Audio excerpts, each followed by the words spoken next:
Welcome, everyone. My name is Dr. Matthew Camp. I'm Director of Government Relations for Teachers College, Director of Government and Community Relations for TC. So glad to have people here. I know this is mostly a Teachers College alum event. People are able to turn on their camera, at least to say hi. That would be cool. So who here is, in fact, a TC alum? You can wave, smile, put a virtual hand up. It'd be good to see you. Welcome back virtually to TC. We're here to help you continue your TC journey and maybe help pay off the TC journey with the help of public service loan forgiveness. So curious people in the room who has applied for public service loan forgiveness in the past, who's tried it, who's attempted the journey. A few people, yeah, a couple of shakes of the head, yes and no. And of those who have tried, who has been maybe had some troubles or been denied their application at any one point. I'm sure maybe some of the people off camera, I'm sure a couple here in the room have. If you haven't, that's great. Then you haven't experienced some of the headaches that a lot of us in the room have. Definitely speaking from personal experience. I've been waiting since 2007, to have this dream come true. 2007 started, that's when the public service loan forgiveness bill became a law, and that the promise of loan forgiveness started. And if you've been paying off your loans over the years, working hard towards those 120 continuous payments, and then the pandemic happened and that changed things, I think maybe for the better in this regard. And we're here to learn with our friend Amy Solata from the Student Borrower Protection Center. Hi, Amy. Thanks for coming. She's going to walk us through. We also have Rachel Harrington from TC Federal Financial Aid Office to answer federal financial aid questions. And we also have Kat Welbeck from the Student Borrower Protection Center. Good to see you, Kat, who will be helping us moderate and field questions. So as we're going through the presentation, please feel free to add questions to the chat. We'll be looking at those throughout the next hour or so, and we'll be aggregating them. You'll have overlapping questions about public service loan forgiveness, so feel free to add those in the chat. Other just kind of housekeeping things. We'll end the Pslf kind of walk through about 3:45, and I want people to hang around if available to help take action. So I work in the kind of TC Take Action office, which allows opportunities for folks, especially alumni, to weigh in on the issues of the day. And the issue of today is public service loan forgiveness. So it turns out there's a pending bill in the New York State Senate that we're hoping the governor will sign that would make it easier for teachers, educators, other people in public service to get public service loans forgiven, and including a 30-hour requirement where 30 hours of work per week would actually be considered full-time for the sake of PSLF. So it's important to help pay it forward so you and other people in the public service field can benefit from this. There's also pending a letter that we're echoing to the White House. So the Student Borrower Protection Center has drafted up a letter, and over 100, I think, co-signatories on that of organizations and advocacy groups throughout the country. So we've set up a little module, a quick software where you type in your name and address. It populates the governor and the president's address, and you could use kind of the language that we're suggesting. You can modify it, tell your story, say, hey, I'm an educator. I've been paying off my public service loans for a long time, and we really want to make sure that this becomes expanded and more institutionalized so that future people can benefit. So stick around. We'll definitely have an opportunity to make it really easy to write to the governor if you're from New York State, or the president if you live in America. Really important for your voice to be heard. So without further ado, I will hand it off to my colleague and friend Amy from Student Borrower Protection Center, who will walk us through. And so glad to have you, Amy. Thanks for coming. Amazing. Thank you, Matt. And thanks for having me today. Thanks for joining. So today, I'm Amy Solata. I'm the Outreach and Advocacy Manager at the Student Borrower Protection Center, and we're a national nonprofit policy organization focused solely on alleviating the burden of student debt in the country. And we do this through a mixture of advocacy, policy making, and litigation strategy to rein in industry abuses, protect borrowers' rights, and advance economic opportunity for the next generation of students. I'm really excited to be here with you today. I hope this information is helpful. As Matt said, if you have questions throughout the presentation, please throw them in the chat, and my colleague Kat will be collecting them so that we can review them at the end and make sure we get to as many as possible. So to start, let's talk about the Public Service Loan Forgiveness Program as it was created and how it functioned until very recently. So Congress created the Public Service Loan Forgiveness Program in 2007 to help public service workers who are struggling with student loan debt, and also to make sure that future students and graduates wouldn't be deterred from entering the public service because of their student loan balances. And to put it simply, PSLF is the promise that if a borrower works in public service for 10 years and makes payments for that time, the remainder of their student debt will be forgiven. But as we'll see, and if you're here, I'm sure you already know that it's a bit more complicated than that. So first, I'm going to explain how it worked, and then what some of the issues were with the program, and then how you can benefit from the current waiver to access your own PSLF forgiveness. Okay, so how does PSLF actually work? More than simply working in public service for 10 years, there are normally 4 specific criteria. First, you need to have a direct loan. That's one of several federal loan types. Second, you need to be in the right repayment plan, which for the program is generally an income-driven repayment plan. Third, you need to work in public service. And then finally, you need to make 120 qualifying payments or 10 years worth of payments. And I'll drill down on these for a moment. Only direct loans qualify for public service loan forgiveness. Direct loans have been the main type of federal loan since 2010. So if you took out a loan since then, it likely already qualifies. But if you have an older loan, a federal family education loan, or sometimes it's abbreviated to FFEL loan, or a Perkins loan, those do not qualify. What you can do though is consolidate those loans into a new direct loan, which is like refinancing with the federal government, and it pays off your old loan and replaces it with a new loan. Under the normal program, when you did this, you lost any credit that you had gained toward forgiveness when you're consolidating, since essentially you're taking out a new loan in that process. But during this current waiver period, this isn't the case. So it's important to know that many people were blocked out of the program strictly based on their loan type and having nothing to do with whether they actually did 10 years of service. Second, your direct loan needs to be in the right repayment plan, which for the program is generally an income-driven repayment plan or an IDR plan. And it doesn't matter how much you're paying in those plans, just that it's the right plan. And these plans go by names like income-based repayment or IBR, income contingent repayment or ICR, pay, spelled PAYE or pay as you earn, or revised pay as you earn, REPAYE or repay. Some other payment plans in certain instances can also qualify, but in general, you want to be on an IDR plan. Third, to get public service, you have to work, to get public service loan forgiveness, you have to work in public service. And the focus is on your employer, not on your role. So you could work at a government agency that includes most city, state, federal, or tribal governments, a 501c3 nonprofit, or certain other nonprofits.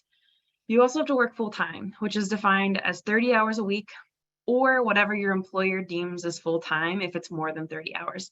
That's how that advocacy piece that Matt mentioned earlier this afternoon, would be so important, because it would make 30 hours across the board, the threshold for PSLF. And then one other thing to note is that it's the 30 hours can be with more than one employer. So if you have multiple part-time jobs, as long as they add up to 30 hours a week, that's one way you could also qualify for PSLF. Finally, you need to make 120 qualifying payments, which are payments on the right loan, in the right repayment plan, and during the correct employment. And the payments need to be on time and need to be paid in full and on time. And if you leave public service and then you come back, you can continue accruing credit. So your time doesn't have to be consecutive in employment, or your payments don't need to be consecutive for PSLF. There have been some impacts of COVID on the PSLF program. So first, for those loans that are getting the payment pause, those that are owned by the federal government, each month of suspended payments counts towards PSLF loan forgiveness towards the 120 total credits that you need. However, if you still need to meet the other criteria, and the most relevant criteria is the public service employer. So now we'll talk about what has changed in the program and why. So the initial rejection rate was 99%. Only some 800 applications out of 90,000 were approved, and folks are being denied because they had the wrong loan, they weren't in the right repayment plan, or for some other technical reason that had nothing to do with whether or not they did, their years of service. And as you can imagine, this was an incredible failure and a huge problem for all the workers that it was meant to support. Many folks took out debt to become teachers or, government attorneys, because they were promised that after 10 years of affordable payments, their loans would be forgiven. And so this was, a huge failure for those workers. But some good news: in the summer of 2021, the Department of Education issued something called a request for information. And essentially they asked borrowers to share their PSLF experiences with them. And this was an opportunity for borrowers who worked for 10 years in public service, but were going to get locked out of the program because of the program criteria, or someone who had delayed retirement to get those extra qualifying payments, to ask the Biden administration to fix the program once and for all. And nearly 50,000 people submitted comments, and they all had a common theme that this program wasn't working for those it was meant for. So within weeks of this request for information period ending, the federal government announced a special waiver that would address many of the issues raised by borrowers who filed comments. So for a limited time, the Department of Education will retroactively grant credit towards PSLF loan forgiveness to borrowers for months that previously didn't count for the program, either because they had the wrong loan or they weren't in the right repayment plan. So we'll talk through each of these changes now. Essentially, what the department's waiver does is give public service workers credit towards loan forgiveness, regardless of what type of federal student loan they have, for any period of time since October 1st, 2007, when the program began, and as long as they were in qualifying public service employment and their loan was not in default, deferment, or forbearance. So even for months in which borrowers didn't actively make a payment, as long as their loan was in repayment status, they can receive credit. And these credits will be retroactive, so borrowers can receive credit for past payments that were previously ineligible. So in short, for any month since October 1st, 2007, that a borrower had any type of federal loan, worked for a qualifying public service employer, and wasn't in default, deferment, or forbearance, that borrower can receive credit towards the 120 months needed for forgiveness under PSLF. Now, as with PSLF, the income-driven repayment program has not lived up to its potential of delivering debt relief for borrowers. Excuse me. In April of this year, the Department of Education announced that it would review the IDR process and count some periods of forbearance and deferment. So this means that periods in which borrowers had up to 12 consecutive months or over 36 cumulative months of forbearance, they can receive credit for those months. And in addition, the Department of Education is counting periods of deferment prior to 2013. So what this means is that in some cases, forbearance and deferment will count towards PSLF credit. And we're still waiting on additional details from the Department of Education on this. And so we can provide them as we receive them. But the good news is that this will only mean more qualifying payments for some borrowers. Okay, so the waiver is not completely automatic. Normally, PSLF requires that borrowers have a direct loan, as I mentioned. Although the waiver allows borrowers with any loan type to get credit under the waiver, those without direct loans will need to take some steps to convert their loans into direct loans through a process called consolidation, though you still will get credit for time before the conversion. And almost all borrowers, regardless of loan types, will have to certify with the Department of Education any periods of qualifying public service work since October 1st, 2007. And the idea here is that if the government doesn't know when you had qualifying work, it can't award you the right number of credits. Very importantly, the department's waiver only lasts until October 31st, 2022. So this means that any borrower who must change their loan type through consolidation or certify their public service work with the Department of Education must do so before October 31st, 2022.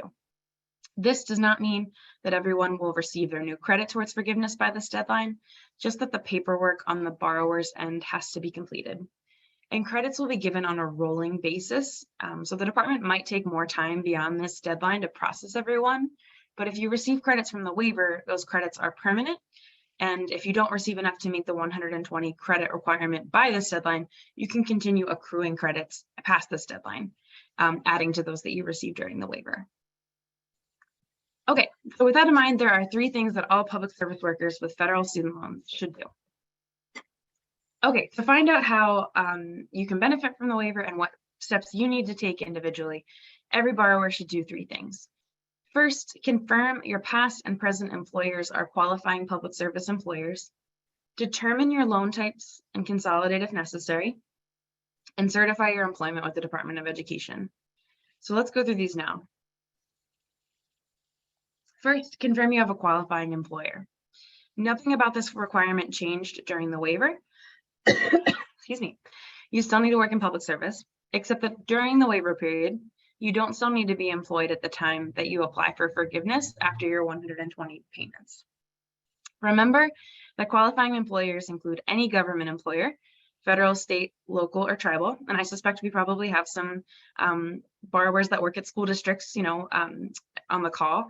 So that is all qualifying work. And then any nonprofit that has a 501c3 tax exempt status.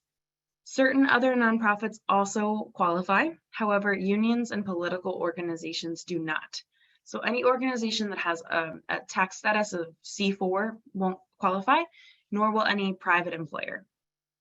If you're not sure whether your employer qualifies for public service employment for the purposes of Pslf, the Department of Education maintains a list of qualifying public service employers that you can search.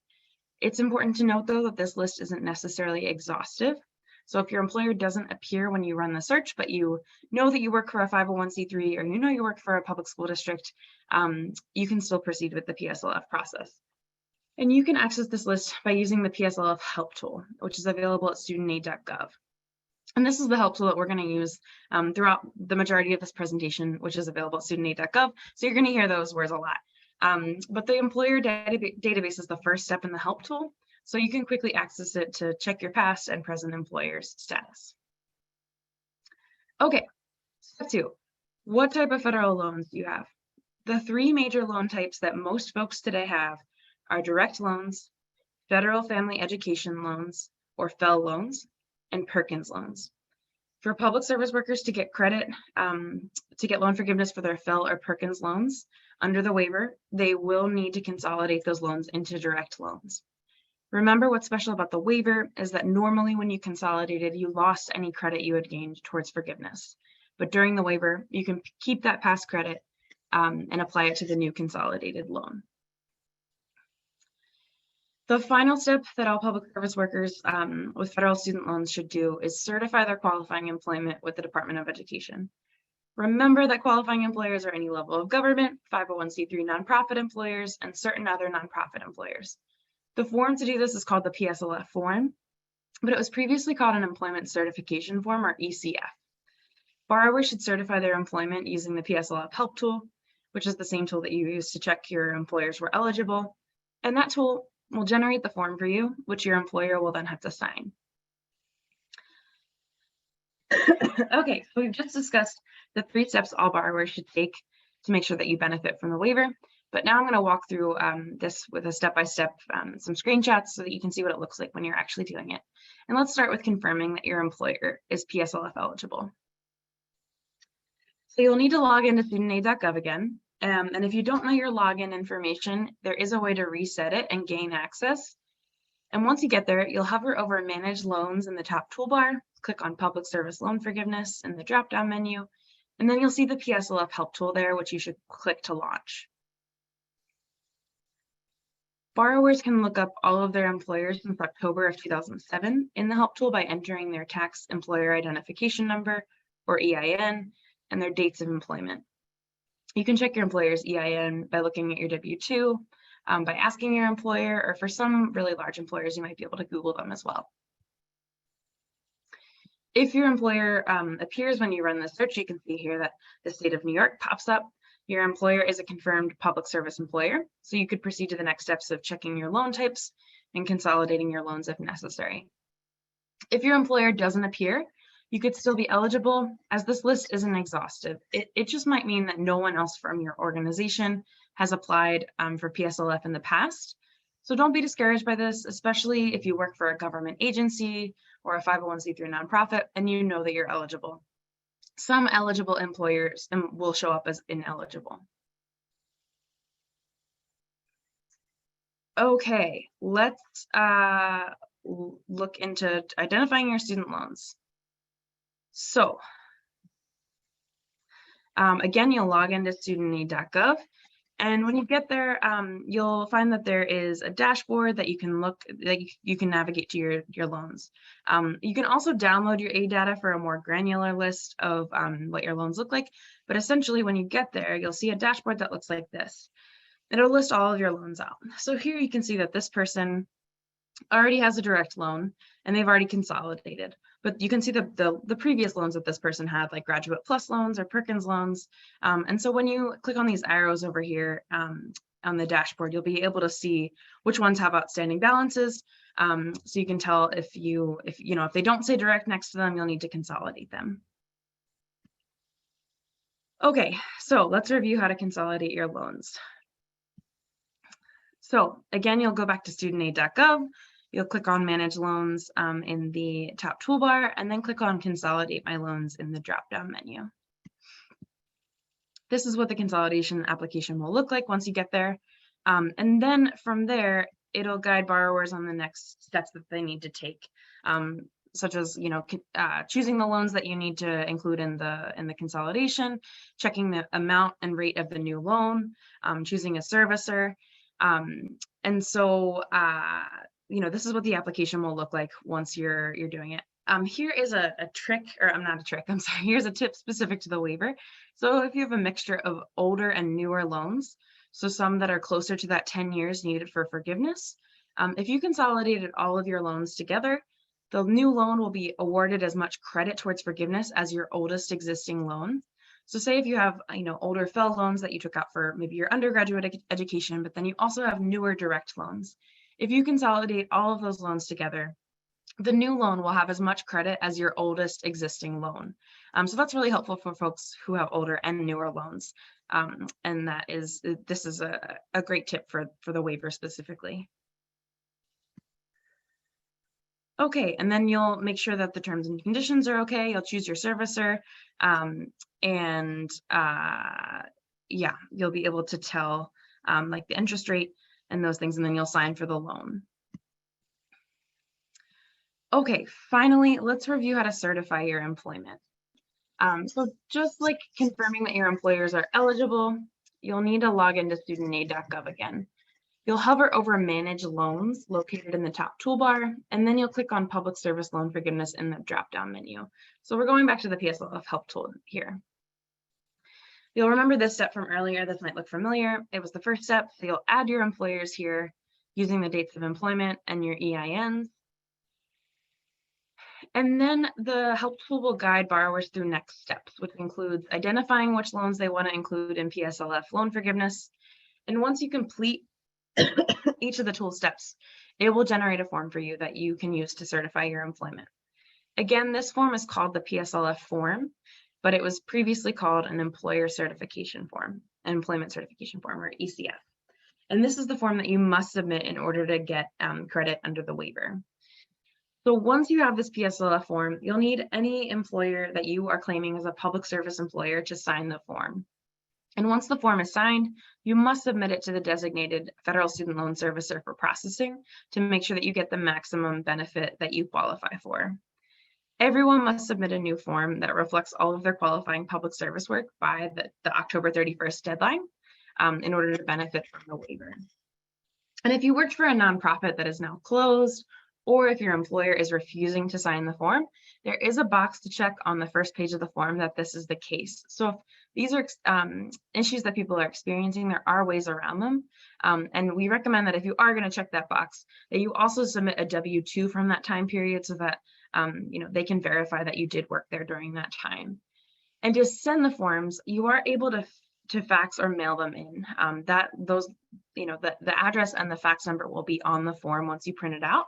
And additionally, if you currently already have Fed Loan Servicing, which is the exclusive servicer for the PSLF program at the moment, there is an option to upload documents to the website. You could also do all three of these things. You could mail, fax, and upload them to the website to ensure that the forms are received. Fed Loan Servicing has announced that it will be exiting the student loan market and transferring its PSLF portfolio to a company called Mohila. I'll get into more specifics on what this means for borrowers in a moment, but I want to flag here in case some borrowers currently have Fed Loan Servicing as their servicer. Okay, so what is the process for getting forgiveness? This is the general process, but it applies to the waiver as well.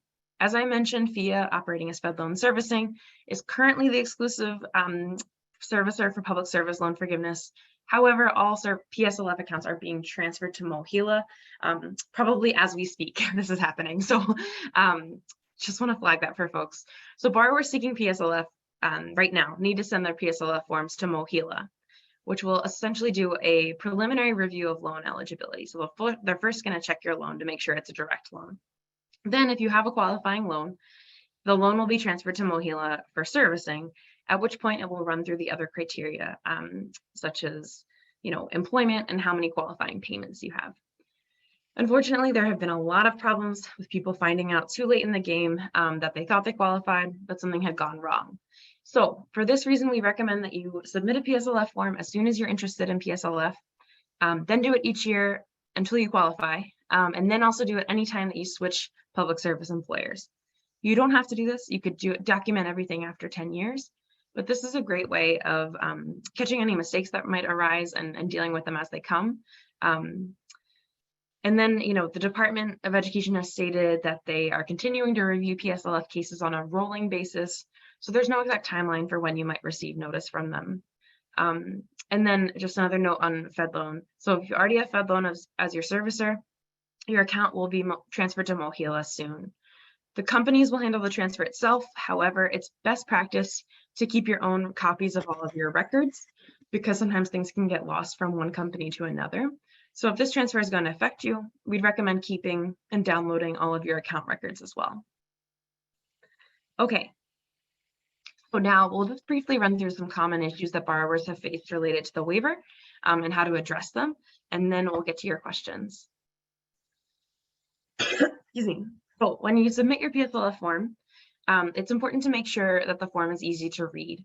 If your employer has written over or tried to correct things after signing the form, you should request a clean new application from them.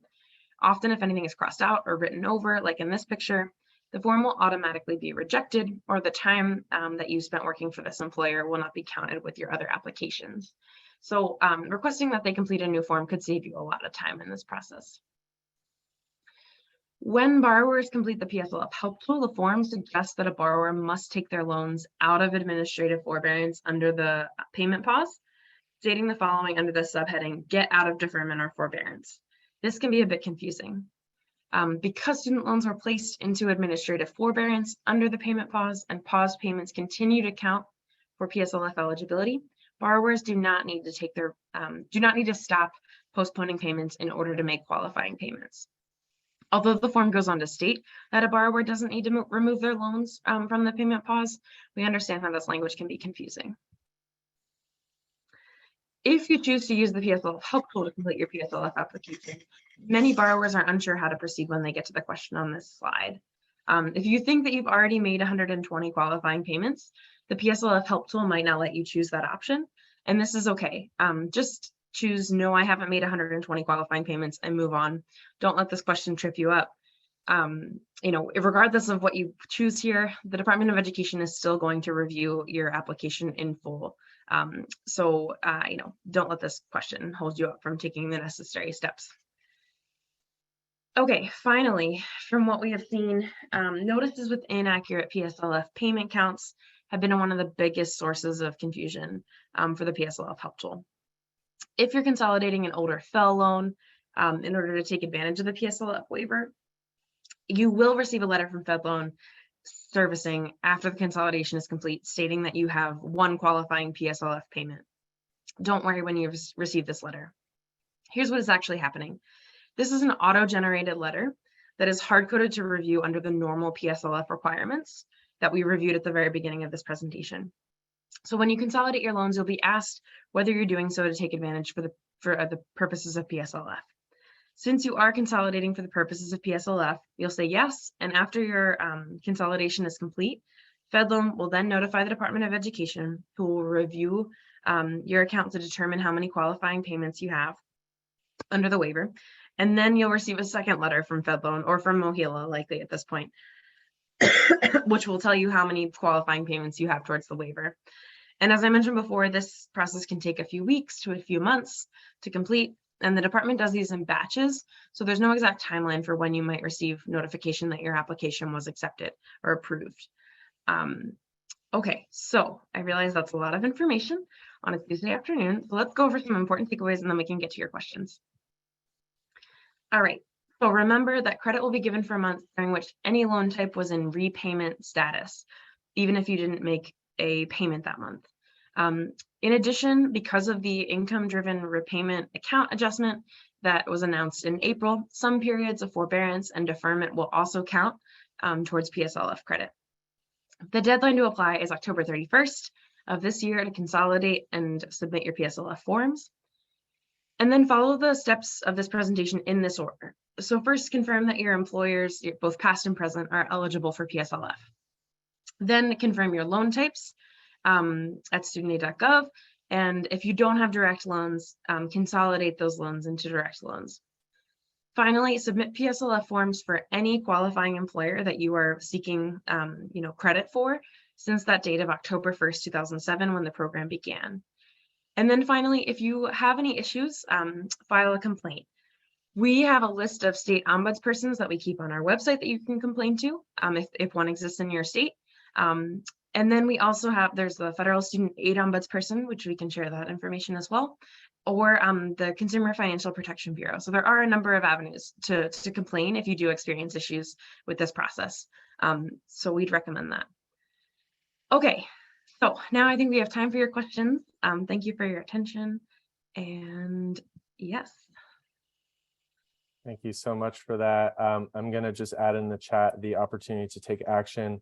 If you're already in good shape, you found out what you need from Amy's very thoughtful, detailed presentation. I'll just add that and we'll come back to it in a few minutes. I think Kat is going to jump in and help moderate the handful of questions that came through the chat. You're muted. Yeah. Oh, thank you. Sorry. I was saying thank you to you. But what I'll do is I'm going to jump in with the questions that that have already been asked. But just a reminder, you can continue to ask questions throughout this Q&A period. And then if we don't get any questions, Amy and I can cover some questions that were frequently asked that might apply to this. So the first one, and I'll answer this one, Amy, and I believe, Matt, you already answered this in the chat, but we will share this information by email. So you'll get a set of the slides and also a link to a website that we have that also walks through the same process. So you'll get more of this information. Amy, we got a question about can time that you spent in public service, I guess prior to you making your loan payments, count for public service loan forgiveness? This is a great question. Unfortunately not. The loan has to predate the time in employment and the time that you've spent making payments. So if you, there are a couple different scenarios here, but generally the loan has to exist first. For instance, something that might throw a wrench in this is if you have, loans from different time periods and different employment periods as well.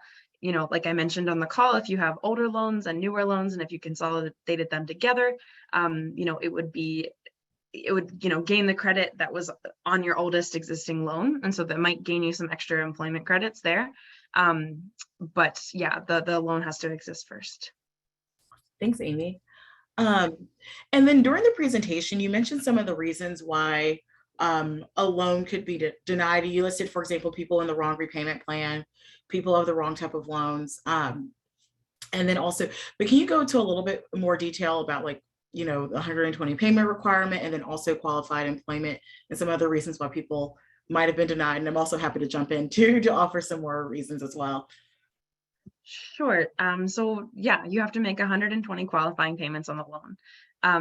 And those loans have to be direct. So remember, the 4 requirements are that you have to have a direct loan, you have to be in an income-driven repayment plan, you have to be in public service, and then you have to make 120 qualifying payments. So, you know, the first 3 requirements have to apply to that final, you know, prong of this situation.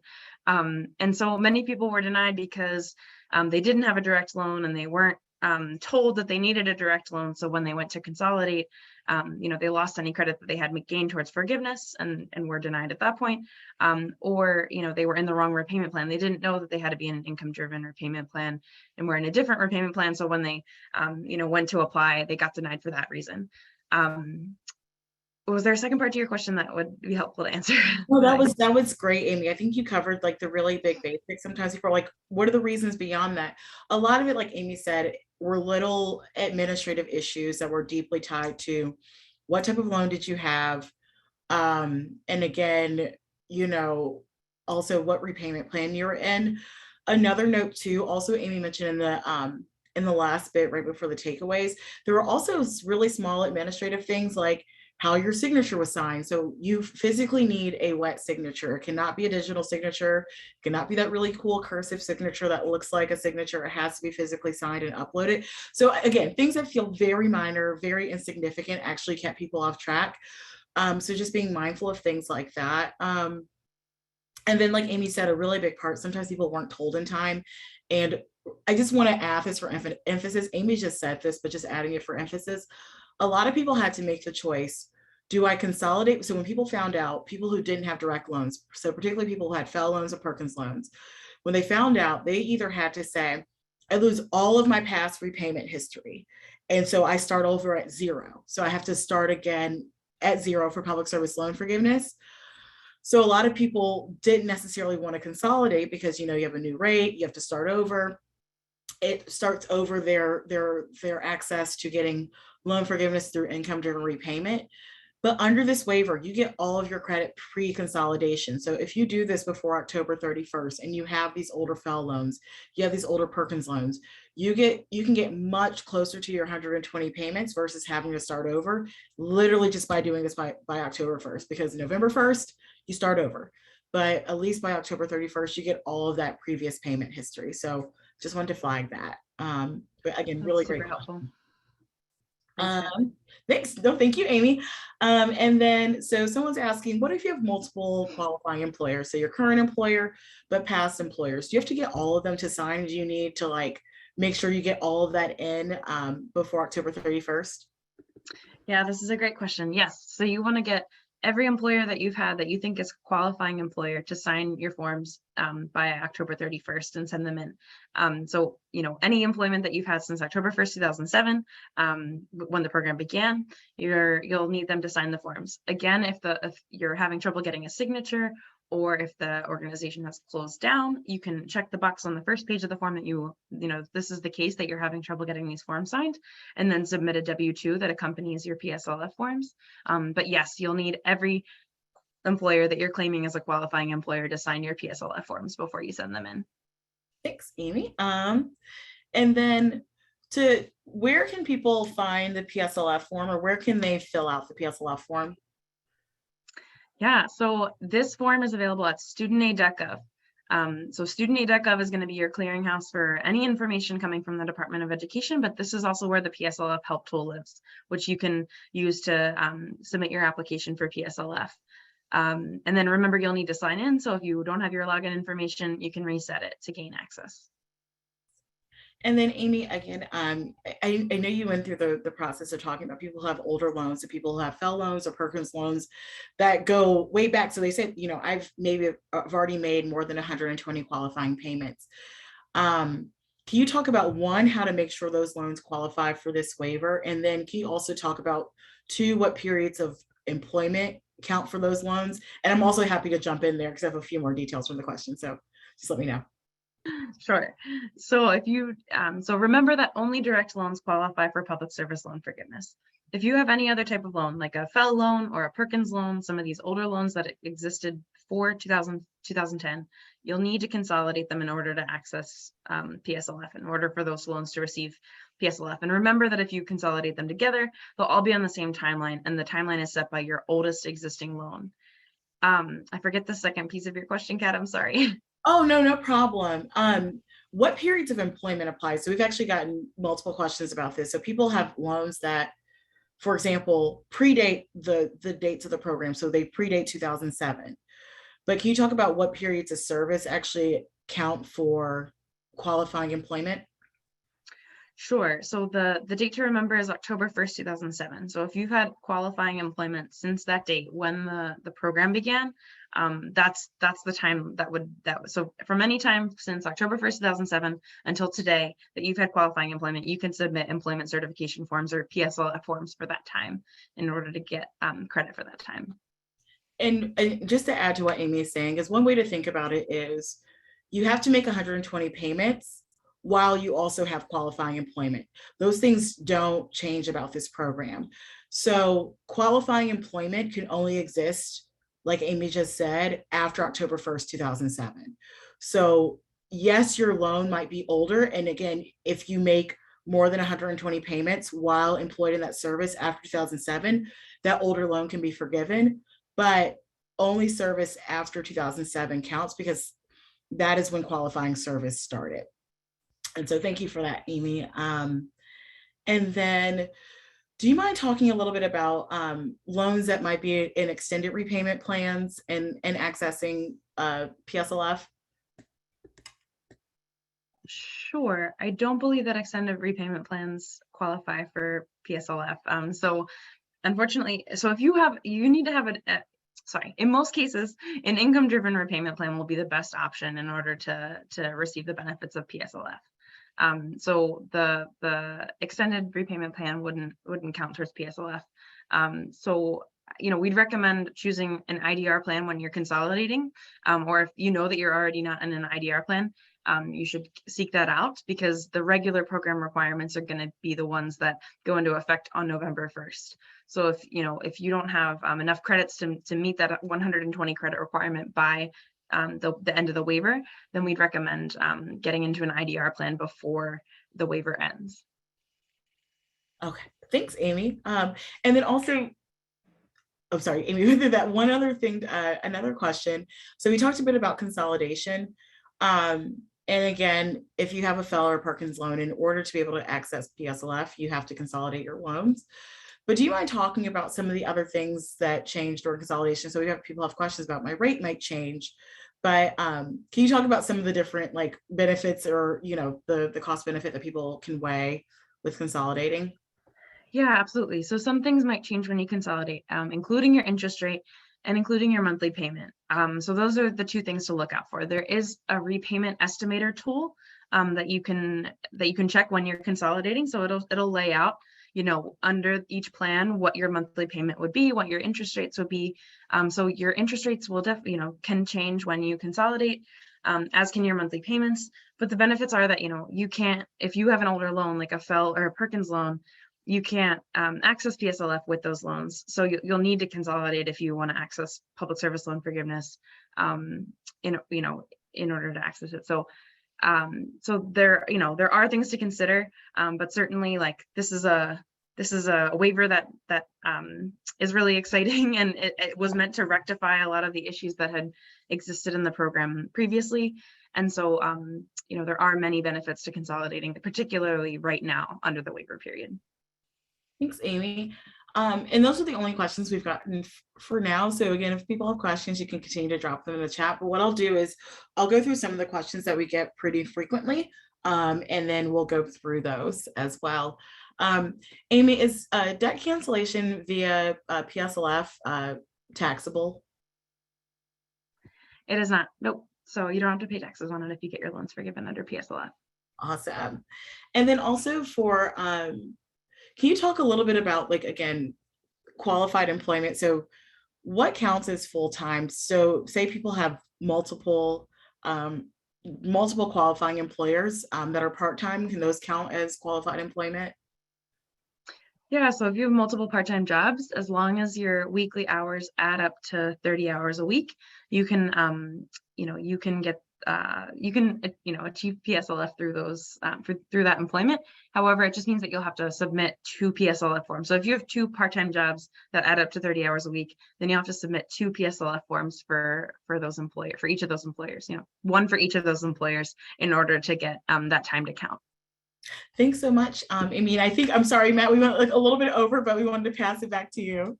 This is great. Thank you so much. Let's give Amy and Kat a round of applause.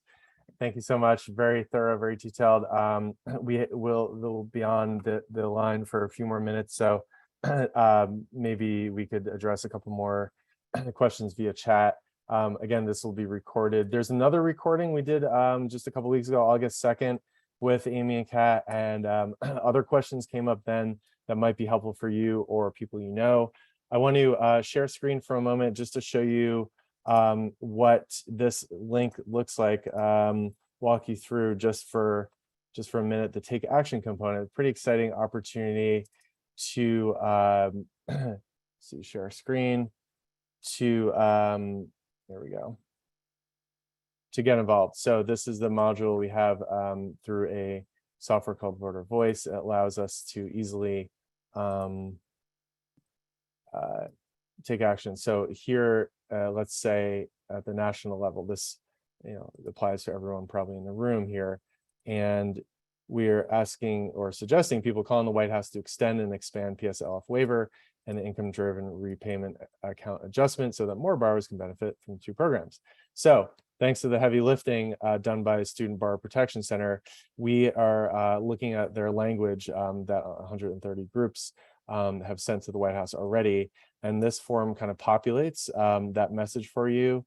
And the subject of the email is there. You could personalize it, say something perhaps about being an educator, being someone in public service. And then you simply type in your name and address. And I'll just show you as an example here. Send message. I'm doing it live. You need the verification code, so maybe not quite live, but essentially it'll say, oh, if it was going to Congress, it would show your congressperson. In this case, if you're a resident of the U.S., it goes right to the White House. So that's really what that one is about. And in parallel, you've got the New York State version, and you do have an option to call, of course, the governor. You can look at this kind of blurb here as a potential script. And here's the New York State version of that. Again, making the 30 hours the codified to be considered full-time for PSLF. You could read the whole bill if you like. I always recommend people read the bill before they start lobbying or advocating for it. So those are ways of paying it forward. I think I see in the background that a couple of people have already started writing. It's gratifying to write to your legislators, to policymakers, and you get a return message. And just as sharing that personal story is really compelling. My personal stories, I had open up those letters working for 2 different US senators. And we open up every letter, every email, every fax, every whatever, every office visit, and log them into a system, and it actually informs how the senator voted. At the end of the day, they tally the number of calls and emails, and when they see it's with a coalition, they see this, you're not the only one with this issue. It really registers with the policymaker. So I've been at the receiving end of those messages and highly recommend that people take action that way. We'll have other opportunities to take action through the TC Take Action Initiative going forward throughout the semester, especially for our alumni. We want to hear from you what issues you care about in education, health, psychology, and how we can help you be better advocates. And so we'll be following up this workshop with an email that has the recording, the slides, a survey, and where you can input, what you thought and other issues that you want to see in the future. So I think we'll wrap up there. Does anybody have any other questions about the TC Take Action Initiative, about the messages to the White House, or Governor, you can type in the chat or you could unmute yourself. Questions about that?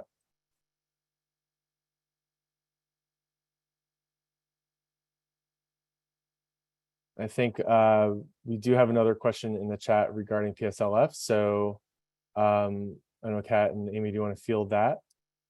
Sure. And Amy, I'm not sure if you can see the question, so I'm happy to answer. Oh, okay, you could. Okay, great. Yeah, I read it. Yeah, this is a great question. So this is on the IDR account adjustment that was announced in April that would, allow some periods of forbearance and deferment to count. And so, this person wants to know, when will this one-time waiver occur, or when will this IDR account adjustment occur? So they have, we still are awaiting more details. However, they have indicated that it will happen no sooner than January 1st, 2023. And so if particularly FFEL borrowers need to consolidate, they should do it before that, that date of January 1st, 2023. But we are awaiting more details. So if we've received them, we can certainly pass them along. But that is the only date as of right now that we know of. Okay, great. Anybody want to unmute themselves? You have the next couple of minutes to ask questions live.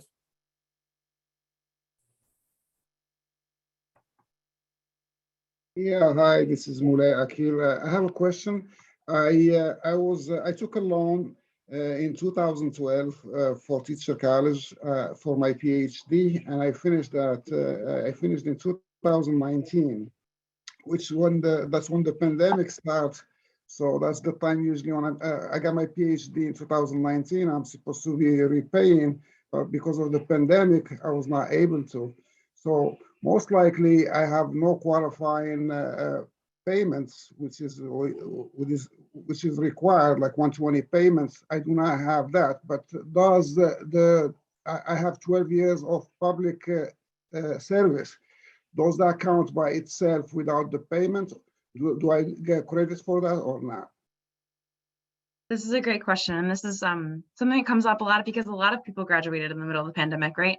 But as we mentioned, and this is something I want to make really clear, the administrative forbearance that's happening right now under the payment pause, all of those months count towards PSLF loan forgiveness. So essentially for 2.5 years, you've gained 2.5 years of extra credit or of credit towards PSLF.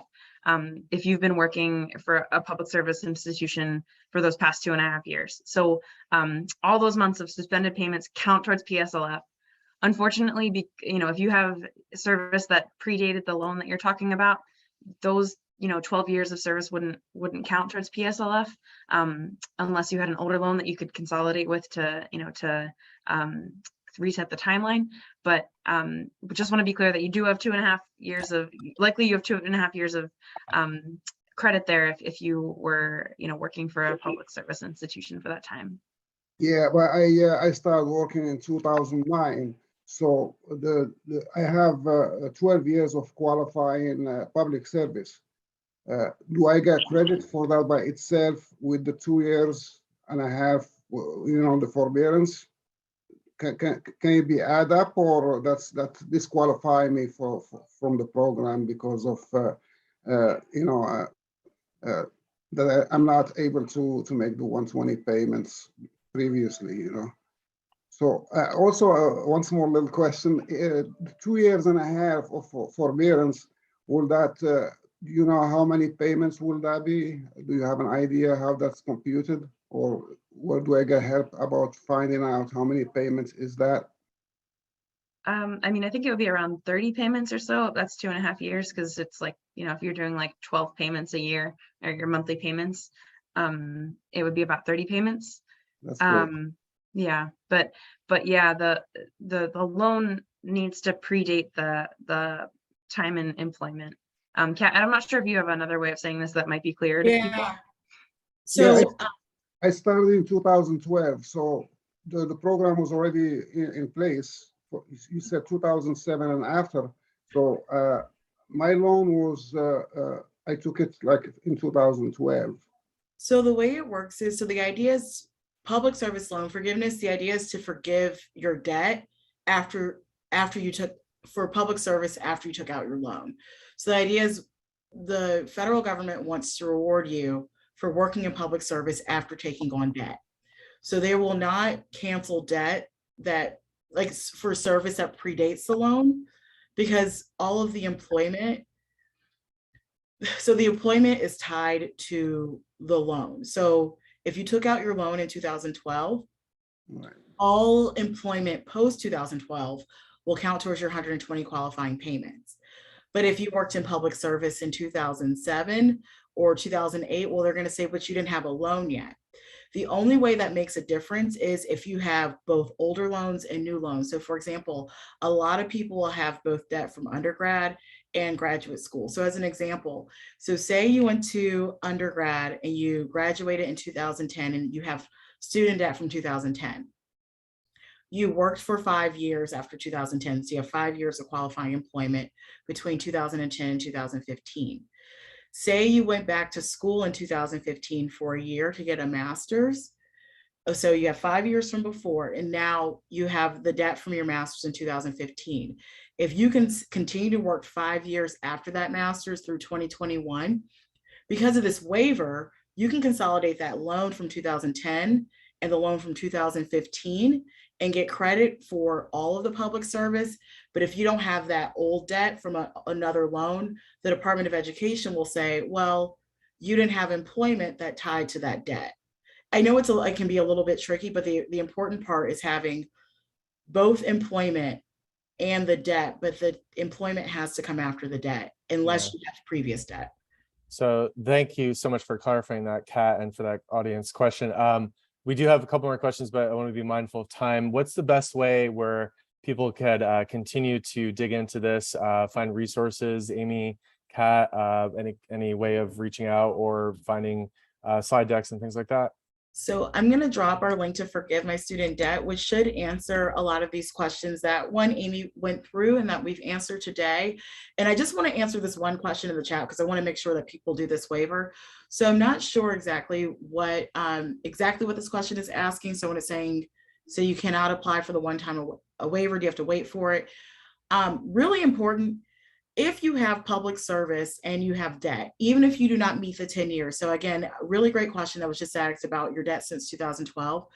Even if you don't meet the 10-year mark, get credit for the 2 years you have, get credit for the 5 years you have, because you never know how long you're going to work in public service. So at least get the credit now while the department's saying, you know what, we're easing the rules a little bit. So people are actually getting more credit than they previously would have.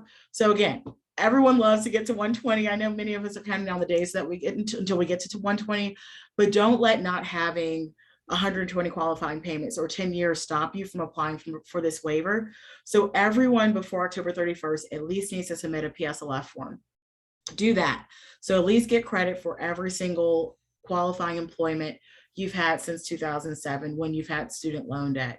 Don't let that stop you. If you have older loans, follow those other steps that Amy went through to consolidate. But I just want people to know, like, even if you don't meet the 120 mark, get credit where you can. So I hope that, I'm not sure if that answered that question, but I just wanted to clarify. Can you hear me? It was my question.